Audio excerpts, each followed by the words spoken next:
Welcome back to the Purpose Producer Podcast. I'm your host, Georgia Dawkins, and this is season 4 of the Purpose Producer. Yes, I'm going to say it every episode because yes, I produced this show. Okay. I remember when this was just a New Year's resolution. All right. Now it's a whole show. All right. Today's guest is an R&B artist out of Richmond, Virginia. She goes by the name 2wicee, and she is here to share with us her new project featuring Ne-Yo and Miss Tiffany Evans. All right, come through 2wicee. Welcome to the Purpose Producer. Yes, thank you for having me. I'm really excited because we got a little vibe. I like you a lot. I'm excited. We got a little vibe. I'm gonna call you when I drive through. Okay. I'm gonna be okay. Like, where are the comedy clubs in Richmond?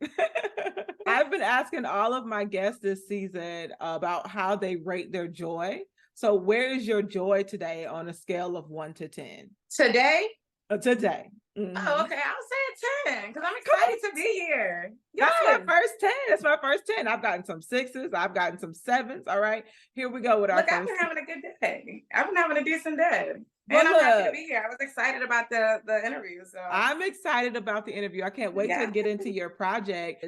The definition of a purpose producer is someone using his or her gifts to help other people reach their dreams. Okay. So who are you and what makes you a purpose producer? How are you in position for other people? Hold up now. Because one thing about it is I am born and raised Albriana Curry. Okay. So let me tell you now, I was definitely given a purpose. One, to share my voice, my music, but then also to be able to share my confidence and just be kind and happy all the time. So that's definitely what my purpose is to be happy and just always be myself and just also show people that it's okay to be yourself. Because at the end of the day, you're the one looking at the mirror at yourself. You're going to be the one disappointed at yourself if you don't really, go for your purpose. So that's pretty much my purpose, is supporting everybody else to live their life too. And it's giving, honey. It's giving confidence. It's giving shoulder. It's giving swag. Okay. It's giving beauty. You are giving it today. So tell me, where did the name 2wicee come from? How'd you get that name? Well, a flaw and a blessing of mine is always thinking twice or second guessing myself, and I just grew to love it. So That's pretty much where that came from. It's good to think twice. It's good to just step back and look again, that's pretty much where it came from. So child, you just helped me, okay? You helping me have a breakthrough right now because I'm a Libra, and the biggest criticism of Libras is we're indecisive, that we be going back and forth, and it's just what I'm trying to figure out. I'm trying to weigh which one, all right? So I've been thinking twice. It is okay, but it's always been poised as a bad thing. Stick to your first mind, or your first mind was your right mind. You shouldn't be going back and forth, but you found a way to really take back the power and definitely. And I love it. My math teacher used to always get on me about that. Like my math teacher, that's where it really started. She's like, the only reason you keep messing up is because you're second guessing yourself. She could see my erase marks off the correct answer. And then she's like, see, I can see you had the right answer. You second guessed yourself. You don't need to do that. Stop thinking twice about everything. And it started pretty much there. Like when I was in high school, freshman year, it started there. And I have not let it go since. And I will not. Because I'm gonna keep thinking twice. Because thinking the second time ain't never failed me, other than them quizzes and them tests. So look, speaking of childhood, you come from a musical family. You come from singers. When did you know that you were an artist? I mean, I don't think I'm gonna be being dramatic when I say when I came out the womb. Okay, it's not drama if it's true. Come on, you already knew. No, my mom's a singer, and it kind of came in my blood. So when I used to be even just a toddler, I used to watch my mom performing and stuff. So I definitely wanted to be on stage with her. I'm like, oh my gosh, I want to sing with her, So I'll say around the age of 3, I kind of sing I really wanted to get on stage and perform. And then I started to, age and get older, and watching her, I kind of picked up her little techniques and stuff. I'm like, okay, I can do this. Add me to the group. Give me a microphone. I want to sing with y'all. Throw me on the stage. It's my turn. Yes. So it kind of started there. I would definitely say when I was really young, because I used to love singing on the karaoke machine for sure. Girl, speaking of karaoke, ain't gonna even say nothing. I wasn't gonna say nothing for you today, Okay. but I do have my microphone on deck. Okay. So Yes. no, but I was gonna say there's something Like very now. special. There's something very special about a child as young as 3 knowing their gifts. Okay. There's like that's when we're still innocent. We're still a little bit close to heaven. You know, we ain't lost it yet. So, Yeah. like, tell me, how did your family nurture those gifts, knowing that you had the gift at 3?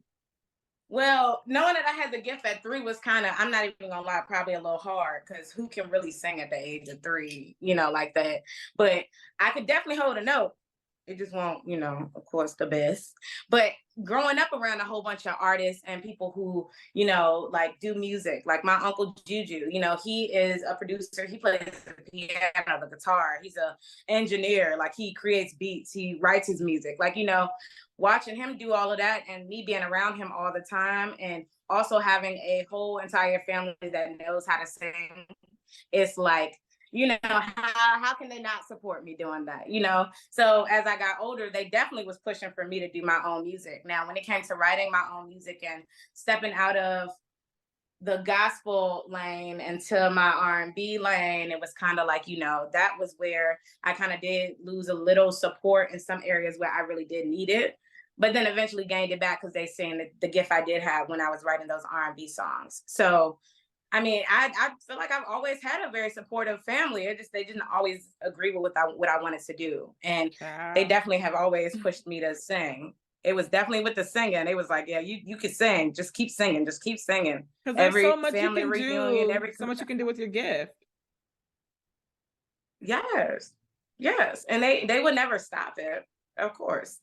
But yeah, I mean, they were always very supportive. So So look, definitely. I want to actually like stay here for a moment because this show started out, and it still is, a little bit a spiritual podcast. And for the longest, I thought because it's a spiritual podcast, it has to be a Christian podcast. And so when I started to talk to more No, people from different backgrounds, and it was like, no, all of this is a part of spirituality. So like, how were you right. able to keep your faith while using your gift in a different genre?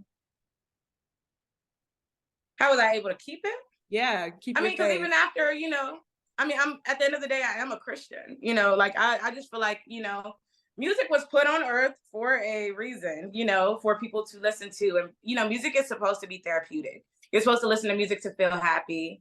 If you're sad, you're supposed to listen to it to feel sad. Like if you just lost somebody, you're supposed to listen to somebody, if you want to feel uplifted. Music is there to like, I don't think like, I mean, I've never lost my faith. I've always been a Christian and I'm gonna always stay a Christian. I know my path and like I know who I believe in and who my faith is with.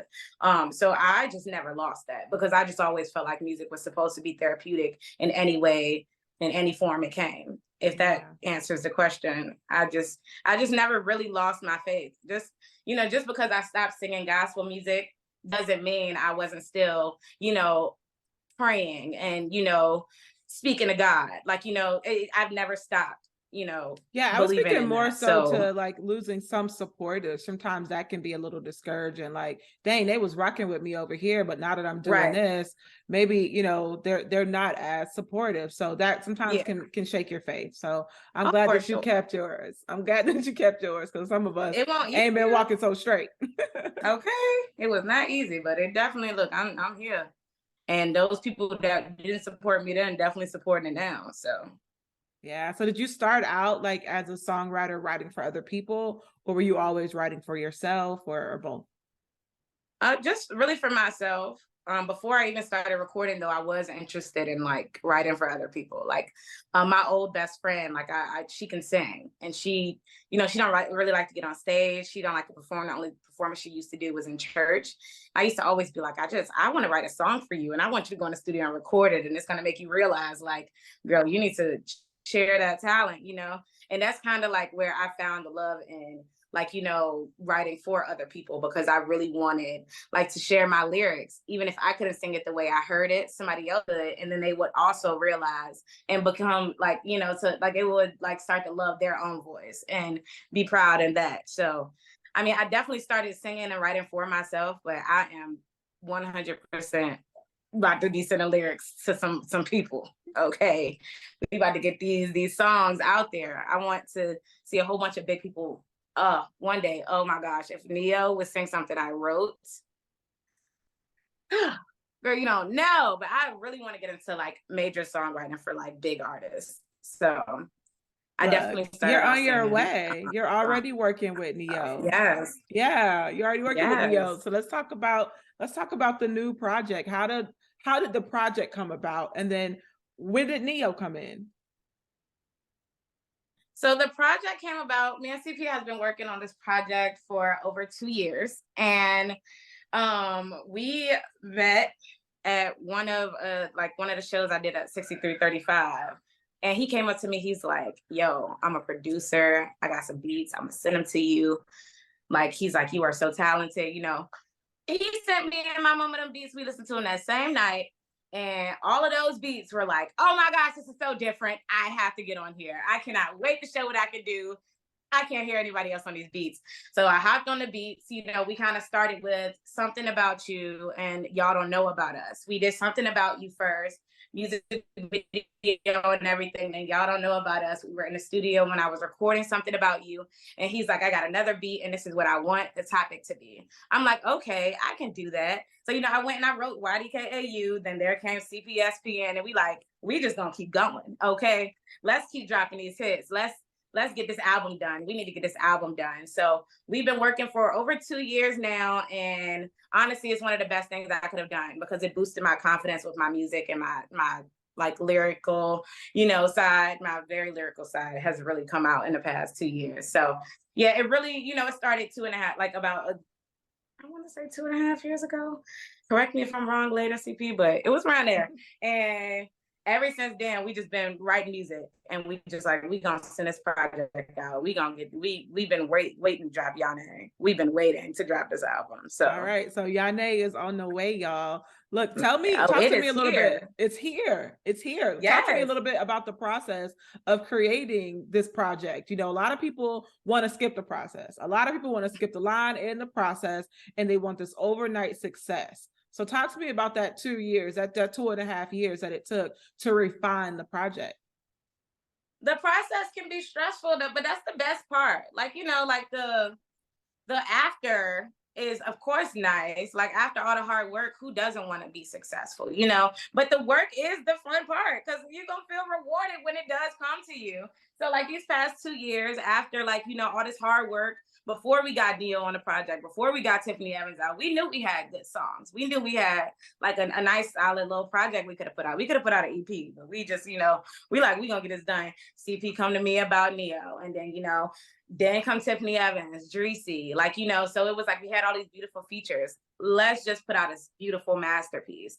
And those eventually came along, but I had to work to get that, you know, like we had to have good music for these artists to listen to be like, okay, we can work with her. She sounds good. Like she's good. She's talented. And it's like, that's pretty much what the process was. It just took a lot of time and money. And I mean, if you are ready for the challenge, take it. If you want to be at that finish line, go for it. Do not stop because ain't nobody else gonna do it for you. Look, nobody you said you was coming through with confidence, and you are coming through with confidence. Okay, I love it, and I love Tiffany Evans. I'm so glad that you're working with her. She's actually one of my favorite people to work with. I worked with her here in Atlanta on a show that I was doing a few years ago, and she's amazing. She looks so young for one, and she still has that voice. So, what was it like working with Tiffany? Well, one thing about it is Tiffany is a huge role model for me. I loved like seeing Tiffany Evans when I was younger. Promise Ring music video. I'm like, Sierra in your music video? What? Yes. Come on, Father, can you hear me? Yes, iconic. Like, you know, it's just like, who's not looking? You know, I was Perry looking up to her. I honestly looking up to her, and then she CPR hit her up. And we, you know, discussed the feature. She loved my music, so she was like, definitely, like, let's do it. Did a verse. When she sent it in, I was the happiest person in the world. I was just so satisfied. And I mean, that's pretty much how that came about, you know, communication for sure. And again, just being able to have that that catalog of music that people can go and really hear your talent. That's pretty much how, those features came for sure. And working with her was absolutely amazing. She loved the song, and I couldn't ask for a better response from her, like when we got it. She absolutely just loves the song. So next time you see her, tell her twice, say hey. I gotta hit her up because I gotta get her on the show. So you're working with Tiffany Evans, you're working with Grammy Award-winning singer-songwriter Ne-Yo, and you're doing all that as an independent artist. Like, what is life like for an independent artist in 2023? I mean, it ain't easy. I mean, because we gotta have a job. Like, you gotta actually work to get your money, like your money up. You gotta still pay bills. You still gotta, like, find a time to go to the studio. You gotta find time to write.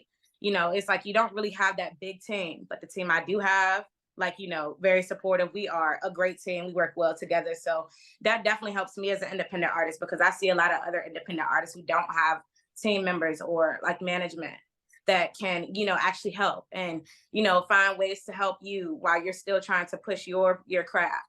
And like being able to have that small team I have, like, is like really big for me. Like, it's like, it's definitely better to have a team, but it's 100% not easy. And if you don't have a team behind you, I ask that you keep pushing until somebody notice you. Find that person that is for you, that's willing to help you, and just, they see the potential in you to be able to push you and put money towards you, because it is not cheap trying to make it in the industry. Look, it sounds like being an independent artist is a lot like being an entrepreneur. You are running a business. Yes, 100%. And you are the manager and the face of that brand. And then you have to hire these people. You got to pay these people. You got to manage these people. And you have to manage yourself. All of this. Yeah, it's just a lot. What's been your biggest lesson so far? In like the business of it. Yeah. Not letting one person or just a small group of people determine your talent and how good you are, because there are different ears, there are different, different, what's the word I'm trying to find? Like, different music that people love, or they have a type of music, or like, once upon a time, like maybe a year ago or two, we were on Clubhouse, and like we played my music for play one of my songs for like some people on there, and it was a whole bunch of people. They were being real judgmental. Okay, man, Clubhouse it still is though. It still is. It's doing its thing. It's doing its thing. They making some money, okay. But like, I was on there and like I'm listening to all this good music, and they're just like, yeah, it's not good, and I'm like, I thought that song was really good, So I'm nervous for them to hear my music, and they were like, it just wasn't it. And at first I did let that affect me. It affected me for months, because I'm just like, dang, these industry folk telling me I'm not good enough. Like, that's another like area where my confidence got a little boosted after those couple of months. I'm like, girl, why are you letting these people get to your head? Like, it's no way. Like, so that was definitely my biggest lesson. Stop letting just one small group of people determine your talent. They cannot, like it's like you can't let just some people. There are trillions and billions and all them, numbers of people in the world that will really like love your music, or that they find, amazing and good. So that was definitely my biggest lesson, is being able to listen and hear myself and love my music alone. And with my team, that was 100% the biggest lesson I learned. Come on, 100. Boss lady. Come on, boss lady. So you have support, and you are supporting. I love that you have this foundation, the Cameron Alopecia Hero Foundation. How did you get involved there? Oh, my sister. My sister is Cameron. That's where Cameron Alopecia Hero comes from. She has been diagnosed with alopecia since she was 2. She started losing her hair at 1.5. So, it took a very long time for them to figure out what it was. And it was alopecia. I'm not sure if it was like a popular, hair loss disorder then. But then they could not figure out any like treatment, anything. So my sister grew up having to like, live and love with her alopecia. And it took her up until she had to be about to get 15. Imagine living 13 years of your life, not, loving yourself, and also feeling like, you're like, everybody's looking at you or judging you just by the way you look. And it's like, you're absolutely beautiful. That's where that started from. The whole message behind the foundation is that you need to love yourself and love who you are before you can ever accept the other people around you and their compliments and anything like that. Because if you don't love yourself, anything else doesn't matter. And it took years for my sister to figure that out, but my mom started the foundation so that, you know, she can show that, encourage other people with alopecia, with, look, even cancer or any hair loss disease or anything, you know, or not even just that, just being a woman or being a person. It's okay to feel beautiful and love the beauty and own your crown. Just, you know, just, it's all of that. And she got hats, she got skincare, she got, you know, like shade, she got the little sunglasses, the merchandise, the clothes, all of that.